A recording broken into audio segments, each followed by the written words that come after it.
When they're first-time founders, there is so much they don't know. They call it the startup maze. You think you're getting to the next milestone. It turns out that's a failure. You're back at the ground. And so that peer community is so important for that human resiliency. And I know you just had another session on this, like what builds your resilience is in part the relations around you. And we think those relationships between founders and also between founders in MassChallenge, and knowing you have someone to call when all else goes to shit. Like we want to be your first call over time if we can be helpful.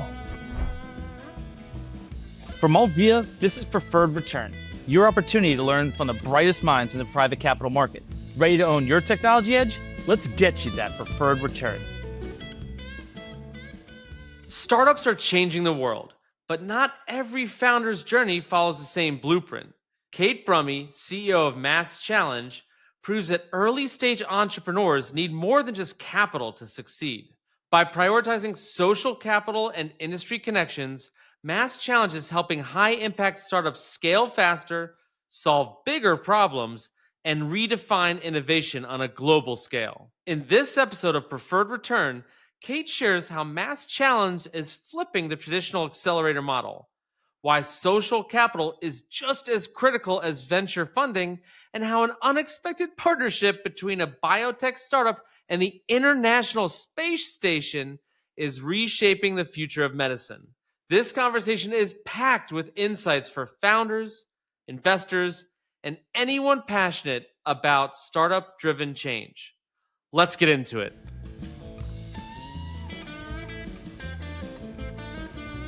Welcome, Cait. Cait Brumme, CEO of MassChallenge. We're going to talk about a lot of things today, but one of the interesting questions that was posed to us in advance is figuring out if the solution to childhood blindness located in Boston was orbiting around the Earth right now. And you talked to me before about the connection between microgravity and child blindness. My brain exploded, so I want to dig into some more of those stories. But Cait, you're the CEO of MassChallenge, a nonprofit that supports startups without taking equity, which is a new twist on an old classic for us. So would love to understand that, and especially around what your differentiator is around accelerating impact by prioritizing social capital over traditional equity structures. So if you could, can you tell us a little bit about yourself and all of that in a blurb? That's great. Yeah, I'll go from space all the way through to startups and back. But Chris, thank you so much for having me. Really excited to be here. As you mentioned, I'm CEO of MassChallenge. We're an independent nonprofit with 15 years of experience helping startups solving massive challenges, increase their long-term likelihood of success. We believe, our founder would say, that startups are the salvation of humanity and take on enormous personal risk to try and bring their ideas or their invention all the way through to success. And so we've spent the last 15 years trying to help them win. I come at this job with background in private sector, nonprofit sector, public sector. A lot of my background has been in impact investing. So I have a real passion for the intersection of sort of purpose, capital, and entrepreneurship. Awesome. Explain to me as a newbie, how does it work, right? In terms of, you follow traditional equity structure, but you really lean in on the social capital, connecting your network with founders. How does that work in terms of the concept of investment from your side in relation to the traditional venture capital? Sure. Yeah. And Chris, maybe I'll put in context sort of like our purpose, like we believe. So like we believe that we're in a moment of massive need in the world, but also massive opportunity when you look at artificial intelligence, biotechnology, microelectronics. We also believe, as you could hear in my opening, that like startups are not only have a role to play, but may have a preeminent role to play in taking massive challenges and converting them to massive opportunities, which allow for investment capital to follow on. And that we just need an additional support infrastructure to help really ambitious founders working on really complex problems get to scale. And our thesis has always been that we need to build a radical community of innovators that help entrepreneurs access knowledge, networks, customers, collaborators faster to get from point A to point B. And so, we think about it, why is there MC when there's a YC? We have huge respect for organizations like Y Combinator out in Silicon Valley who is in the business of allocating capital, picking winners, like many of your listeners, I assume, to create top tier returns. And I think we think of ourselves as in the business of helping entrepreneurs access knowledge networks, resources that increase their readiness to scale, increase their access to resources they need to get to scale, and then increase their likelihood of success. So for us, it's very much an and. And as we look at areas that are, I think Mark Andreessen talks about the slow industries. So healthcare, climate, security and defense, space commercialization, which we'll get into. We just think that and is even as important as the financial capital. It's very much a both. And so happy to share more about like how we do that work. But that's been our core thesis, is that they need financial capital, but they need social capital to get off the ground and get running. And talking about that network, it's so vital for those industries you talked about. Where do you find these willing advocates who are helping to share their network, help advise, help mentor? Where does that pool of very specialized but powerful talent come from? Yeah, where do those people come from? So it's amazing. I sort of jumped into it, but over our history, we've had over 100,000 people engaged in MassChallenge. And it's typically like a couple things. One is it is so cool and so fun and so fulfilling to sit with a founder and provide, often we use the term mentorship. And so that has, comes with a certain aura. But, so sometimes it's that individual mentorship, personal coaching, but often it's your market intelligence, how the market is shaping and they don't. It might be an industry connection. And so we see folks that are CTOs of large companies that want to stay close to what's happening. And so there's an awesome give-get to work with founders, but also keep an eye on what's happening and what's coming. We have many venture capitalists who actively advise or mentor because it's a really sort of low risk way to start to build authentic relationships ahead of bringing them into a funnel, and also to build relationships with potential pipeline partners as well. And we have amazing serial entrepreneurs who are now living a portfolio life, but give back actively. So it's across the board. Having been around for 15 years, we have an amazing existing network, but also super strong word of mouth for those who've had a great experience and, want to bring in others who they think can contribute. It's such an amazing vision. And it feels very altruistic at times, right? Where there's a lot of people giving back into the network, into the field, into the ideas, which is kind of this, like you said at the beginning, how startups can help change the world, but by leading by the example. It also sounds like a lot of the ideas, the concepts behind the founders that you're working with are also leading to that kind of altruistic goals or really bold ambitions that are going on there. So there are a lot in terms of the type of solutions that these founders are looking to do. Are they really kind of reaching above and beyond just profitability? And have you found that kind of altruism circle that you see here between ideas plus the people who really want to work on them feeding one another? Totally. So, one thing I always like to say is we have a really unique model, but we do not compromise on sort of quality and performance. We're really proud that our IP rate over time is competitive with Techstars, and as is our acquisitions, et cetera. So sort of on the standard metrics of success for our companies from, financial perspective, we're crushing it. And you're exactly right. Our mission, our model seems to attract and, but also by design, companies that are working on important stuff. Sometimes that's new materials for more sustainable models. So sometimes that really touches in, but sometimes it's around sort of data sharing and interoperability between insurance companies and healthcare. So sometimes it's, very much sort of enterprise software, cybersecurity, et cetera. So we don't put a definition on impact. We say we want to build an inspired future, and we let the founders really, really define that, whether those are business problems or whether those are, big global problems. But 80% of our founders would say they are super purpose driven in what got them out of bed in the day and super ambitious in what they're trying to do. So they are looking to build, transformational companies. They're just not taking on, simple problems. And then with those founders, it sounds like they're obviously very driven, right? They have a vision of what they want to change and affect, and they've built a business around it. As you see founders who come to the program, are there, traditionally as you saw a success case, are there attributes, are there challenges that they're facing that you feel like is that sweet spot when you look at them in terms of clear vision of what they're trying to change, but maybe a little bit rough around the edges in terms of scale? Yeah. So we have a couple different profiles that we love. I was just on earlier today with one of them. we tend to be an awesome home for first-time founders who are, science and technology driven. They may be faculty coming out, sort of launching their first company. So these are folks who are deep, deep, deep experts in a domain. But when it comes to how do I know how a customer might use my technology? Like, how do I know if there's a fit? Where do I go to raise capital? Like, these are business type challenges that are just new to them. And so the opportunity to be part of a network where that's job number one is a slam dunk. So that's what I say. The second are founders who we think of as like the frugal founders, and we love them. They might be bootstrapping.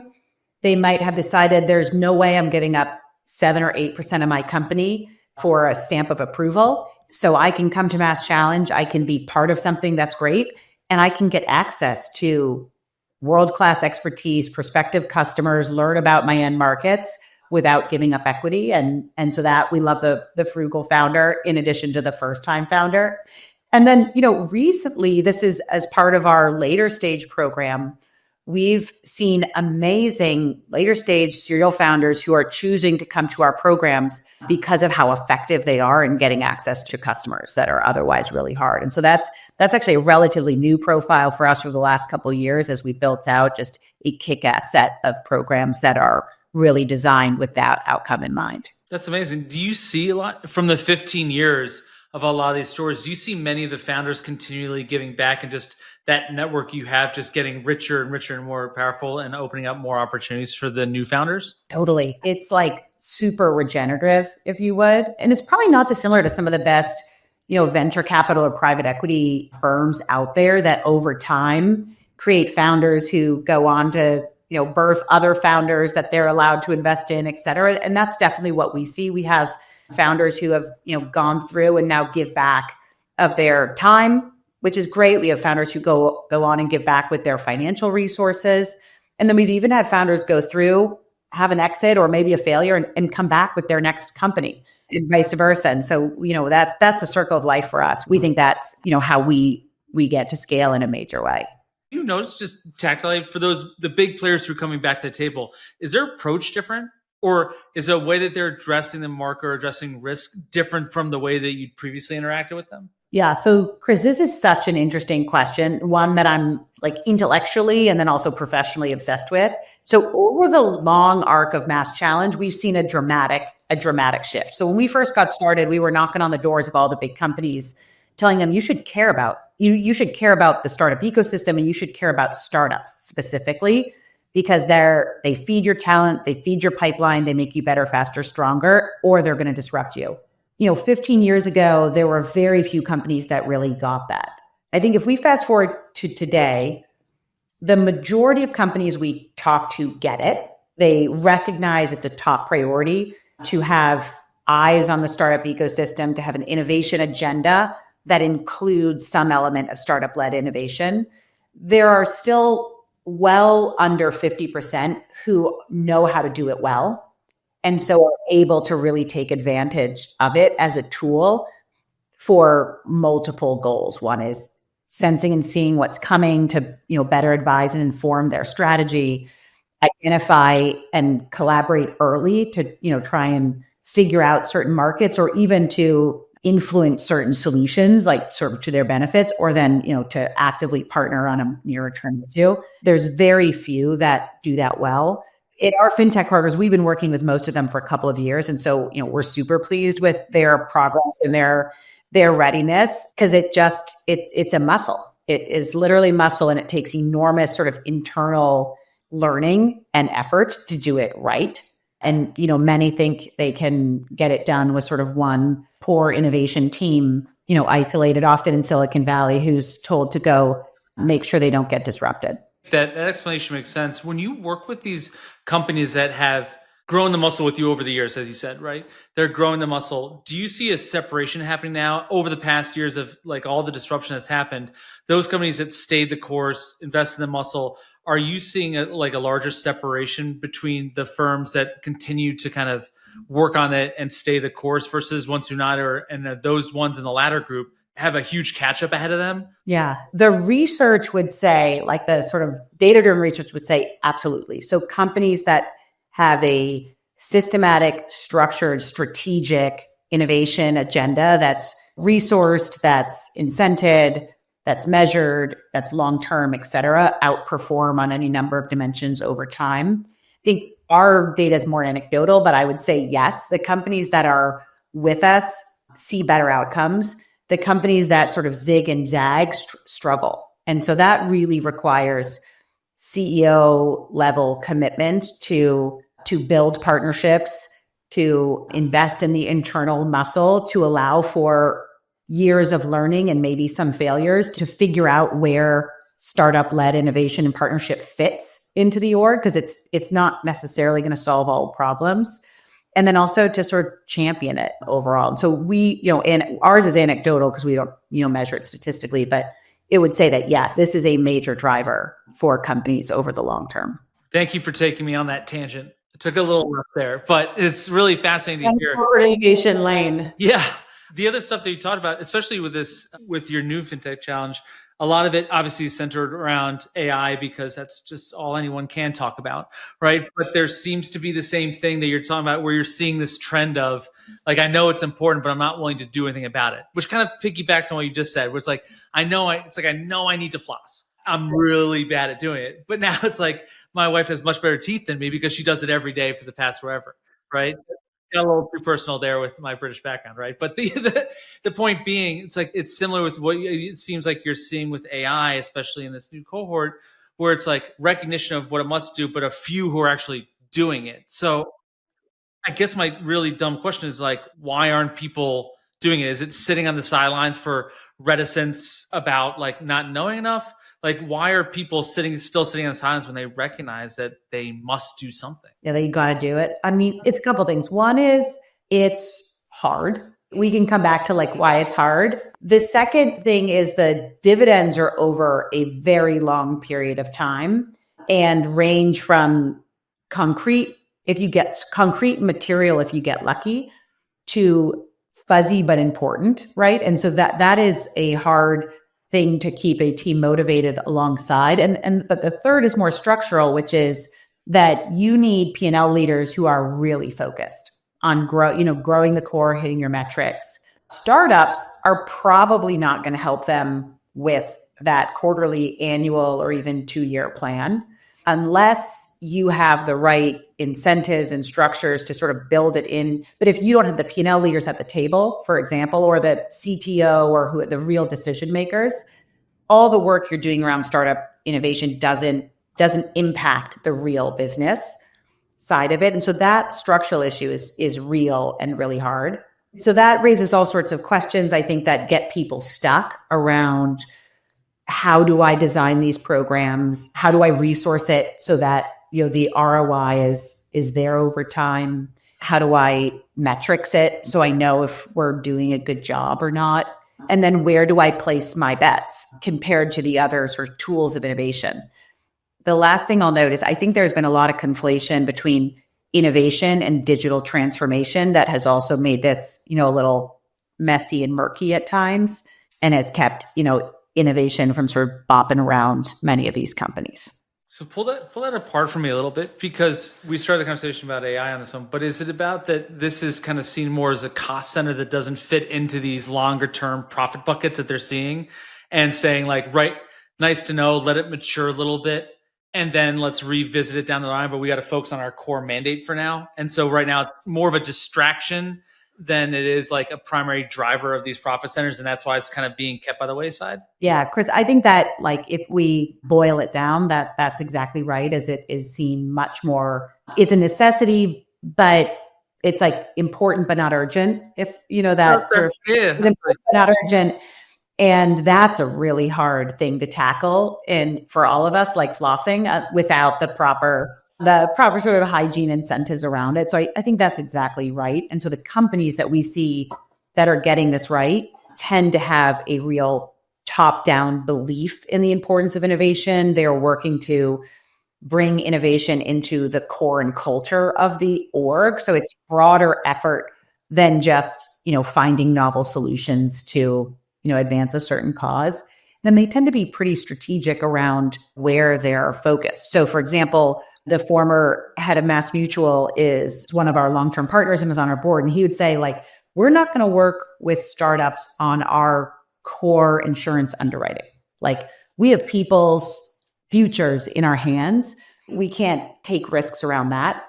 But in our cyber team, the bad guys are advancing faster than the good guys in some cases. So we're super interested in what people at the frontier are doing. And we want to touch and feel that as quickly as possible. We may be slower to deploy, but that's a really important area for us to be pretty front leaning on, but maybe not in, in the core and the guts of the business. So I think that's the other piece, is deciding where to play is not easy.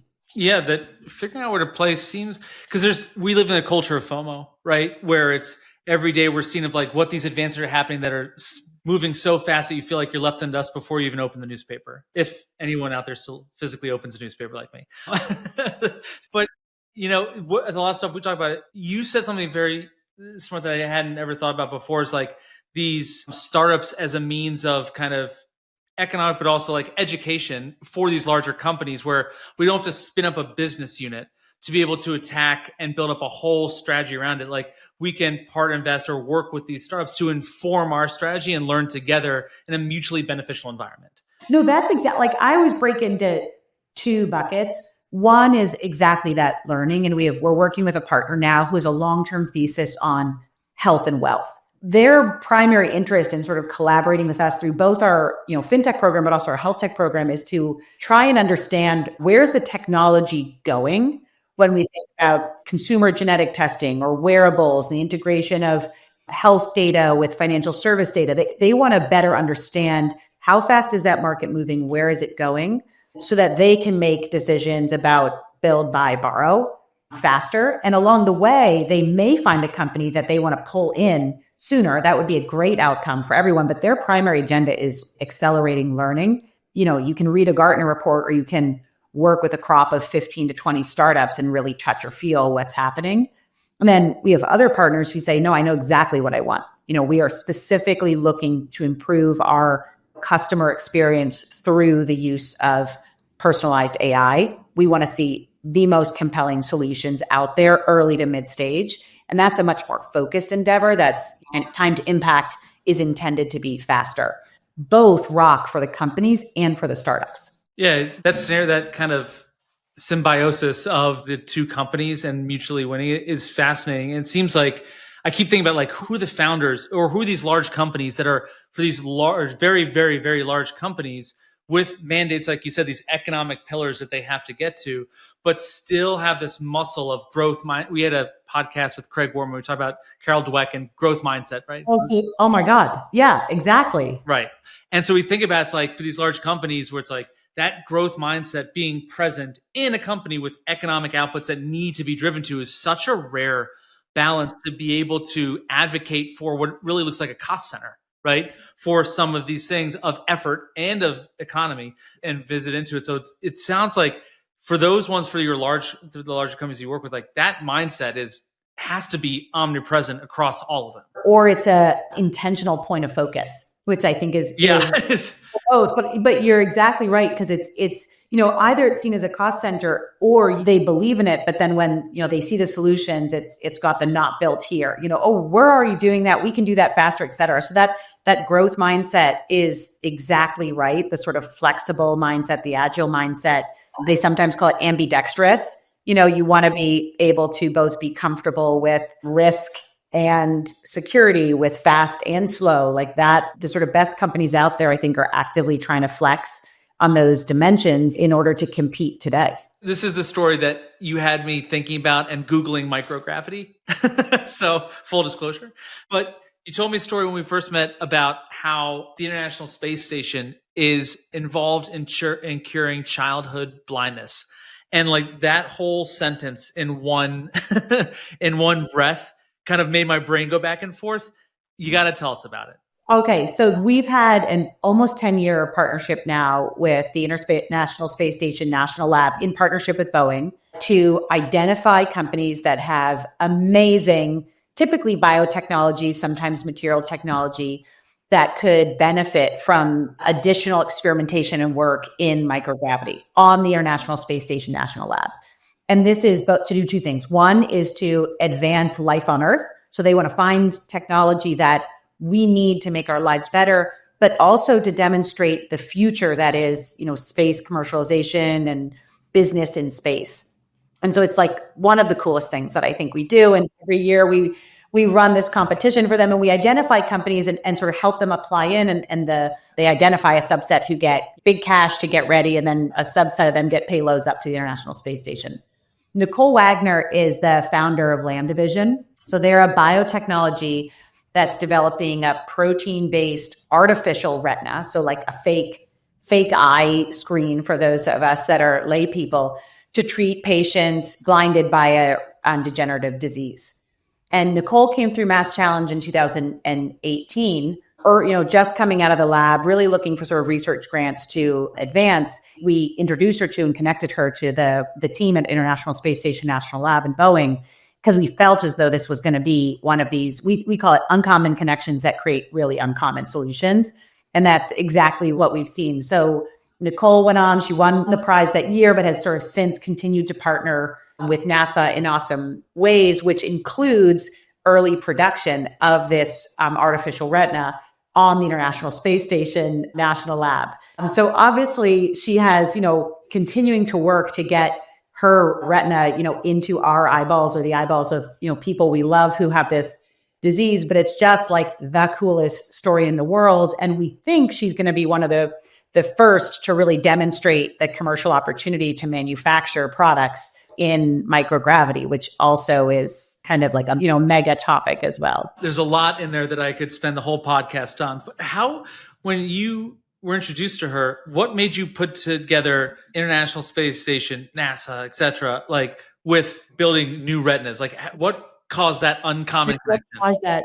Yeah. So, first of all, we were so fortunate that Nicole applied for and we accepted her into our early stage accelerator program. So I think I probably didn't clearly explain. We run a portfolio of programs each year that support founders, very early product market fit, and then we think of as sort of early commercialization. And Nicole came through our early stage accelerator program, which is designed to help founders, get focused on the next major milestone and then connected to the set of resources that can advance their timeline to achieve those. And so as part of this program, when we, onboard and was working with Nicole and she's working with her mentors and experts, it became obvious that there was an opportunity and we should connect her specifically to the ISSNL team who, comes on site and meets with the founders and helps them really understand what the program is, why it's right, and others. But it's, it's that opportunity to know what founders are working for. So the benefit of being non-equity, there's a lot of disadvantages, but the benefits of being non-equity is we get to sit with the founder and say, what are you trying to accomplish next that really matters to you? And then focus in on getting them connected to the set of resources, even if it's as unusual as the International Space Station National Lab. You said a little bit before about the 3 types of founders that you look for, but there's this whole layer beneath that I hear coming through about specifically like Nicole. Like there's a human aspect of it where there's attributes of her, the way she comes professionally and personally, that have to really shine through to make you, for every introduction you're making, that's your equity, right? So what is it about the person and about like who they are outside the lines that makes you really gravitate towards them, no pun intended there, gravitate towards them to want to work with them from a founder point of view? What we find is that the founders that really thrive, that we can help thrive, have a couple things. One is they know what they want to accomplish. So they are really focused and they are going to be tenacious in our programs, in our network, about getting access to and connections to that. So I think of them, they're not sort of shoppers, they're not surfers. This is an active, not passive experience. And so that's one for Nicole. I think the second is openness. And so there's a couple other, when Nicole would speak about this, she would say that she did not expect to be on this path of securing most of her early funding through NASA. She has, since raised more venture capital series along the way, but in many ways took the hard path in order to, maximize her solution. And so I think there's an openness to what is the right path to get my solution to market that is distinct, but also necessary, we've seen, for founders that are working in these typical areas. So there's sort of tenacity around what I need to accomplish, and this is mine to own, and then real openness. And then the third is we think of ourselves as more open source than closed source model. If you think of the big fight that's going on right now around, open AI versus open source. And we're just in the open source camp. So we find that people are givers and getters. Like they're big believers in being part of a community, and they can take value, but also give value. And I think founders like Nicole and others, have been part of that also. When you talk about those three, Cait, there's the first two feel like things you look for, which are they seemingly on paper, very counterintuitive. You have tenacity and then openness, or what really that is like vulnerability, right? Openness to ideas, but vulnerable enough to know that you don't know everything, right? And those two characteristics are rare, but like very founder driven. That open source feels like when you start putting a bunch of people like that in a room or in a community, that open source, it feels like it must be a natural movement, right? Because they want to learn more, so they seek other people, but they have a strong vision of what they want. So they have very powerful conversations. So in these cohorts you have, are the founders just constantly, those networks go with them for their career, I would assume? That's our goal. And when we do our work right, we like to believe and we see that peer connections are so important. And they're important for the human that is the founder. We often talk about, startups and are focused on the technology, or there's also the founder as the hero, and founders are humans, and their work is really effing hard. When they're first time founders, there is so much they don't know. They call it the startup maze. You think you're getting to the next milestone. It turns out that's a failure. You're back at the ground. And so that peer community is so important for that human resiliency. And I know you just had another session on this, like what builds your resilience is in part the relations around you. And we think those relationships between founders and also between founders in MassChallenge, and knowing you have someone to call when all else goes to shit. Like we want to be your first call over time if we can be helpful. It's interesting you say that. I keep saying that's interesting you say that because everything I feel like you're telling me is interesting. So that's a broken record I'm fine with. We had someone on, his name's Jack Boudreau. He started Habits. And one of his anecdotes is about holding a sign up in downtown Boston about asking about his startup to get him courage to pitch VCs, which is a funny story into itself for willingly doing that in Boston. So God bless you. Yeah, God bless you. In the winter. Yeah. So that's on him, whether that's genius or, crazy. That's for viewers to decide. But one of the things that he was also talking about is that same thing where it's like he is a co-founder and that's his critical thing because it's so hard. And you're grinding the phone and having that outlet, because at the end of the day, you're working so hard, but you need a companions, support system, people going through a very unique, extraordinarily rare journey that challenges you mentally, emotionally, etc. And you having that support network that grows must just compound, the trust in that network, wanting to continue to strengthen, but also extend itself. Yeah, that's so well said. It's also around, we think the sort of learning cycles as well. It just gets back to why we're such, one is the support system for you, but the second is when you're sitting there and you are trying to solve a problem, you can't figure out why the open rates on your outbound are low, or why all the enterprise customers are saying yes, but then never getting back to you. When you're trying to solve those problems, having peers around you can increase your learning faster. What have you done that worked? What are you seeing that I'm not seeing? And so I think the benefit of being part of a community like that is also, and that would be, I assure your listeners who are part of venture capital firms are providing this accelerated learning because they have pattern recognition across multiple portfolio companies.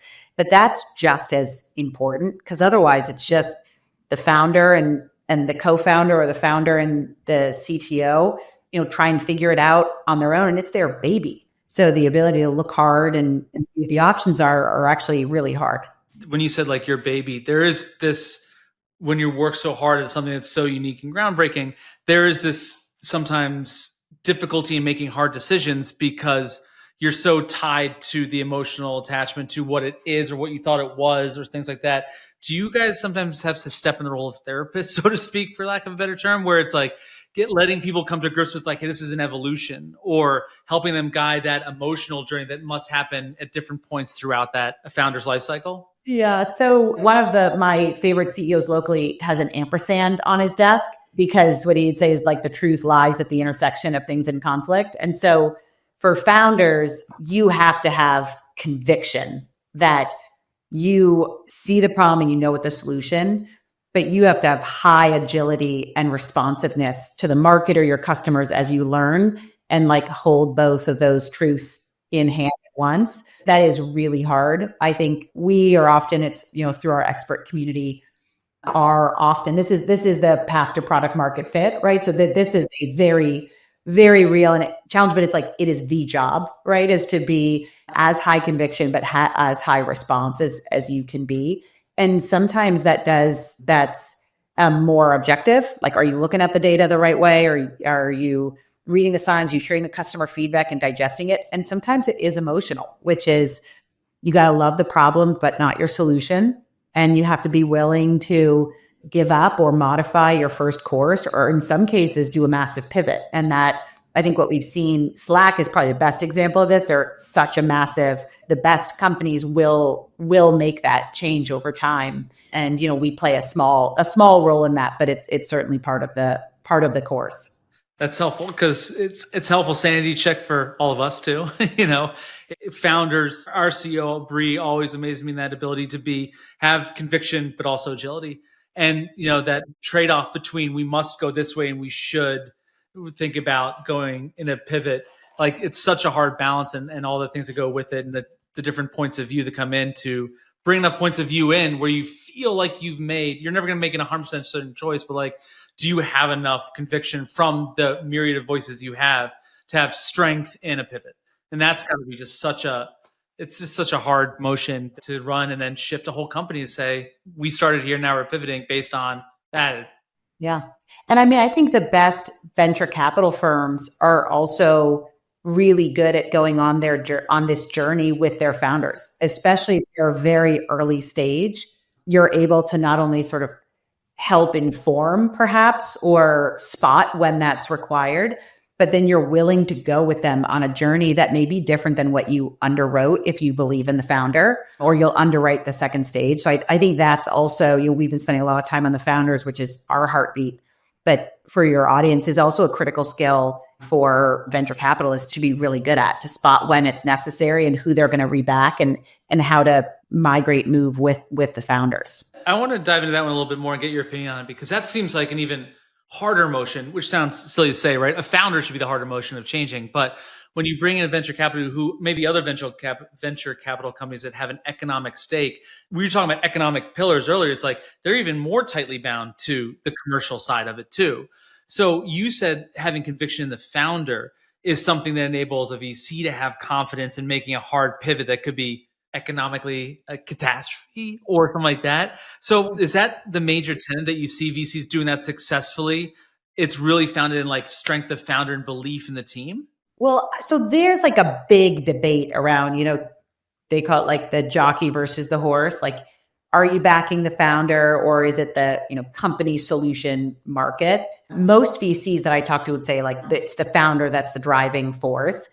I think it is the earlier stage you go, probably the more likely this is that you are making an investment and there's going to be some sort of pivot that you as a VC have to be, ready for and ready to go alongside, or have to, make a hard decision around.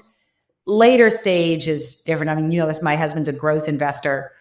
A major pivot at that stage is a major issue, right? And so I think that's where, the execution really matters. But in the earliest stages, my sense is that the best VCs are able to, back founders and work with them on that path to product market fit. And that doesn't mean back them indiscriminately. If they think the pivot is a bad one, that's different. But I do think there's a comfort with change that comes with early stage investing than you would see in later stage or growth investing, where, that type of change just can't be part of the model. It's always interesting because you think about when you start seeing all the different angles of it, that temporal one about like, where are you in the progress of it, of your product, of your company, et cetera, needs to sometimes marry into like where you fit within the fund that invests in you from the VC firm. And there's all these other elements that go with it about like, hey, are we how are we finding it? Or do we need to innovate smaller within the framework that we have built thus far? It ties back to what you're saying before about how larger companies, their bread and butter is here. They have teams that need to be more agile, learning from it so you can dip your toe in while also, making sure that you're not falling behind too far, which is pretty fascinating angle. As we talk to people, it's like you forget about all these other things that factor in. Yeah, that's exactly right. The business that the fund's in and the state of their business is as important as sort of whether they're making investment, has huge influence. So you've talked a little about, just to take a quick spin here, because we've talked a lot about the Boston area and where you're geographically centered, Boston, city of champions, not biased at all. So Boston, but you also work in other geographies and have kind of extrapolated your knowledge into these other areas. Are there any of these other areas that you have an exciting story, but like that's different from what you learned in Boston, how you were agile enough to figure out this is a different beast in a different geography? Yeah, so our global headquarters are in Boston. We've been there for 15 years. Our other offices we're in Israel, actually based in Jerusalem, Switzerland at Lausanne. They have another office in the UK. That's sort of our European coverage. UK is the newest, and then in Dallas. The programs we run, the companies we support are from all over. So we think of those as, hubs that allow us to aggregate our resources and then also provide entrepreneurs access into ecosystems that have very unique assets, but we're not constrained to working in those regions. Each of them are super different and at different levels of maturity. Switzerland, I'll maybe highlight, that program was originally founded with a consortium of partners in the food ecosystem. So about 60 to 70% of the work that they do is around sustainable food systems, agricultural inputs, new products, to sustainable manufacturing, and then related now into, industry 4.0. And so that has been fascinating and is a different level of focus from our Massachusetts, headquartered work tends to be very heavy in, as you would imagine, life science and biotechnology, more materials, enterprise software, financial services. And so that has brought a totally different characteristic. And I think what we've learned about there is, in those cases, the startups have to work with industry. And so the programs are very much driven around early exposure to potential collaborators and then, trying to drive partnerships over time, because the capital requirements for these companies to get off the ground are so enormous that if they can collaborate earlier to use test facilities or get into market faster, it's, massively advantageous compared to the, go it alone. Gotcha. And is that a microcosm of the industries they're in or the geographies? No, it's definitely the industry. These companies are global in nature. It's headquartered there in part because Lausanne is beautiful. Our managing director wanted to live there and then travel to Zurich and Zermatt, but also because, many companies are in that region. The other, maybe this is not ecosystem specific, but trend that I think has been, we've been working on since 2018, when the National Security Innovation Network first, came to us with a consortium of partners, is we call it security and resiliency. Others call it defense innovation, global resiliency, what have you. But a significant build out in the ecosystem that is supporting companies with dual use applications, defense or like, and then commercial. And what has been quite interesting to us when we started that, 5 years ago, 6 years ago now, it was not only niche, but kind of like not cool also, and not cool meaning you didn't really want to talk about it. We originally talked about it as safety and security. So it was sort of like, fuzzy. But the goal and the insight was we need to dramatically scale the number of companies that could benefit from non-dilutive capital or early partnerships to grow. They call it critical and emerging technology, but for dual use applications. And that this is, about our competitiveness as a country. This is about the resiliency of our key industries and then about global security. And when you fast forward to today, I think there is a huge amount of acceptance, a huge amount of activity that's in this arena. It's still a hard space to invest in, but we've seen more venture capital firms cropping up. Some of the big ones, A16Z, General Catalyst, have launched specific funds that are focused in this sector. And this is now global for us. So in the UK, in Israel, in the US, this is a sort of key thematic area for us that's, been a significant change over the last couple of years. I didn't see that one coming. But are there other ones that going into the unpopular, not cool stuff, right? As you guys are leading headfirst into the not cool, but it's like there's a broad swath of different industries that you work with that are, not the traditional ones that we see at firms that are currently in that cohort, right? So as you look at those, how do you work with the long-term vision of why this is important to overcome the short-term not cool? Like, how do you guys talk or like debate that kind of trade-off? Yeah, I'd say not cool, but also like not commercial yet either. And this is where we'll talk about not cool. we get to play. And it's like that's what is so fun and inspiring. We can take risk. And it's actually our mission to try and take risk ahead of the market to pull them in. So digital health, we launched 10 years ago. Maybe it was closer to 8. And that was right as it was starting to percolate digital health to the pre-market. So that was a big one for us. I think we've seen some awesome both consumer-facing companies and then more consumer mental health has been sort of the largest breakout companies in that category with more to come, and then more applications within the pharma. That's another one. We're starting to do more explicit work in space commercialization. We've obviously done a lot around the International Space Station, but we think there's more there. So that's another one that we're percolating on. And then we're really jazzed about like the intersection of health and sustainability. It's sort of like points of intersection, if you would, where we think industries are going to collide. And so like the sort of models or solutions are going to be a little bit harder, messy, but are important. So health and climate is an interesting one. Biotechnology and sustainability is another one that we're interested in. It's interesting. You guys, from the story going back to the space station and Nicole's work with vision, it's seemingly with working in the area that you have so many different points of expertise, those really kind of unforeseeable connections you guys are bringing together. And do you see a lot of people from such different backgrounds able to complement themselves in a different way than just industry expert? It's like two people from completely different walks of life, looking at problems completely different, having outsized benefits from that relationship? Our early days, we ran the largest industry agnostic accelerator. So in addition to thinking that startups were the salvation to humanity, our founder wanted to create the largest, most startup-friendly accelerator on the planet. This was his vision. So our first accelerator supported Go Big. 130 startups. By the way, like Y Combinator was starting with like 10, which is extremely rational. Techstars was also 10. And so we went big from the beginning. And part of it was because we really believed in the, cross-pollination of ideas as well. I think as we've become more industry focused, what's amazing is the opportunity to learn across those. There's significant differences. And I think we're deferential to the expertise of someone who spent their life in healthcare reform, for example. We are wide, not deep in that regard. Our experts are deep. But what we see is huge opportunity to learn across. So some of the challenges that innovation has in getting to scale in financial services is different, but not that different from healthcare, where you have high regulation, high data and security and privacy, high fidelity. It's actually, not that different than some of the security and defense. So like that is great. And I think the second is we see technology that is, in early days is looking for different use cases, but may crosswalk those. So human performance is a fascinating one for us. We see companies with real applications in, for you and I, consumer applications help us sleep better, perform better. They're helping special forces perform better.